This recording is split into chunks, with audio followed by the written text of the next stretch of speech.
From translation, Net New English Translation. This 82nd day of the year.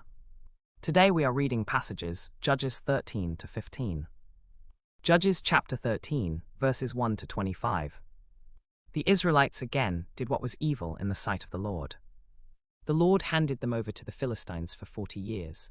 There was a certain man from Zorah, from the clan of the Danites, whose name was Mano. His wife was barren and had no children.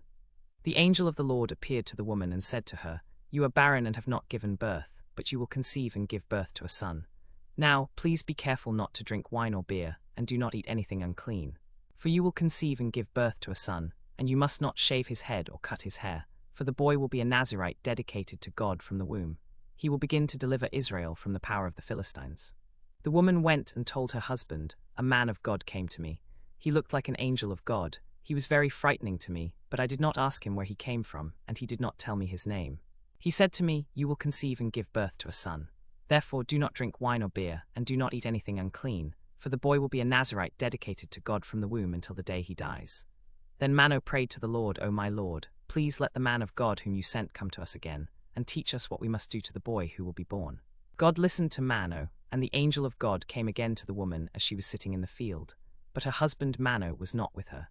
So the woman quickly ran to tell her husband, 'Look, the man who came to me the other day has appeared to me.' Mano got up and followed his wife. When he came to the man, he said to him, 'Are you the man who spoke to this woman?' He said, 'I am.'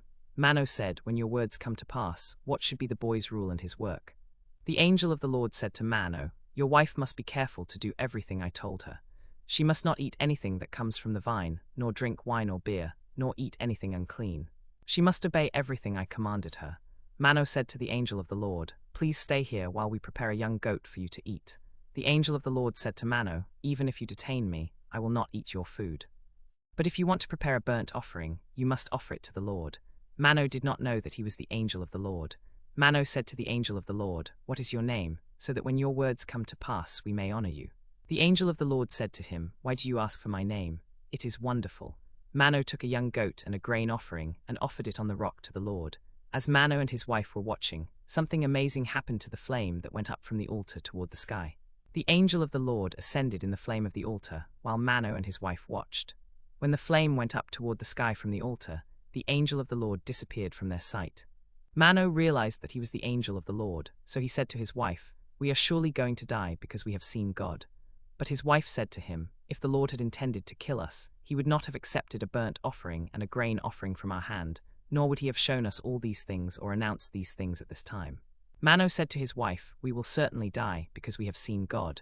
The woman gave birth to a son and named him Samson. The boy grew up and the Lord blessed him. The Spirit of the Lord began to stir him in the camp of Dan, between Zorah and Eshtaol.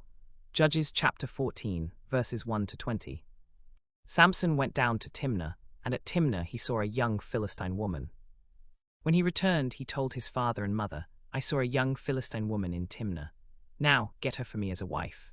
But his father and mother said to him, 'Is there no woman among the daughters of your relatives, or among all our people, that you must go to take a wife from the uncircumcised Philistines?' But Samson said to his father, 'Get her for me because she is the one I want.' His parents did not know that this was from the Lord, who was seeking an opportunity to confront the Philistines. At that time the Philistines were ruling over Israel. Samson went down with his father and mother to Timnah. When they reached the vineyards of Timnah, a young lion suddenly attacked him, roaring at him. The Spirit of the Lord rushed upon him, and he tore the lion apart with his bare hands, as one might tear a young goat. But he did not tell his father or mother what he had done. He went down and spoke to the woman, and he found her acceptable. After some time, when he returned to marry her, he turned aside to look at the lion's carcass. There was a swarm of bees and honey in the carcass of the lion. He scraped out the honey into his hands and ate it as he went along. When he came to his father and mother, he gave some to them, but he did not tell them that he had scraped the honey from the lion's carcass. His father went down to the woman, and Samson prepared a feast there, as young men were accustomed to do. When the people saw him, they selected 30 companions to be with him. Samson said to them, 'Let me tell you a riddle. If you can solve it for me during the 7 days of the feast, I will give you 30 linen garments and 30 sets of clothes. But if you cannot solve it for me, you must give me 30 linen garments and 30 sets of clothes.' They said to him, 'Let us hear your riddle.' He said to them, 'Out of the eater came something to eat, and out of the strong came something sweet.' But for 3 days they could not solve the riddle. On the fourth day they said to Samson's wife, "Trick your husband into explaining the riddle to us, or we will burn you and your father's household with fire. Did you invite us here just to take our property?" Samson's wife wept before him and said, "You hate me. You do not really love me. You have told a riddle to my people, but you have not explained it to me." He said to her, "Look, I have not even told my father or mother. Should I tell you?" She wept before him for the 7 days of the feast, and on the 7th day he told her because she persistently nagged him. She explained the riddle to her people. On the 7th day before the sun set, the men of the city said to him, "What is sweeter than honey, and what is stronger than a lion?" He said to them, "If you had not plowed with my heifer, you would not have solved my riddle."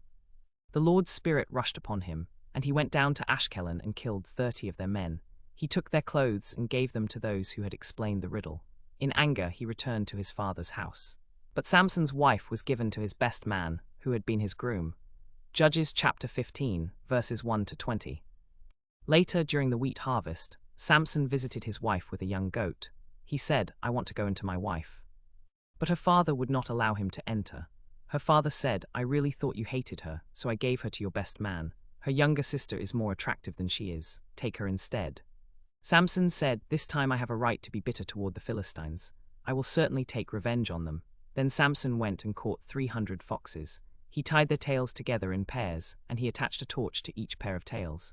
He lit the torches and set the foxes loose in the standing grain of the Philistines. He burned up the shocks and standing grain, as well as the vineyards and olive orchards. The Philistines asked, "Who did this?" They were told, "Samson, the son-in-law of the Timnite, because he took Samson's wife and gave her to his best man." So the Philistines came up and burned her and her father to death. Samson said to them, "Since you have acted like this, I will surely take revenge on you, and then I will stop." He struck them down with a great slaughter.